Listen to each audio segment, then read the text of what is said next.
Hi everybody and welcome. Today we are about to be discussing how to optimize Shopify product images for search engine optimization. Now before we start, make sure you click the link below to get the best Shopify free trial and start your business with some exclusive bonuses. So to easily optimize your Shopify product images, all you need to do is head over to your online store.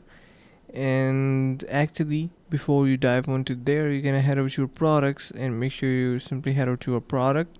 And if you scroll down, you can see we have this search engine listing showing up in here, and we can even modify that. So make sure you modify this. Then you're gonna be adding your images according to your product that is listed online, and that is going to be making it much more search engine optimized. You can simply name it the same as you name it in the title. Then you can also modify different settings and adjust it in your front end section from your online store.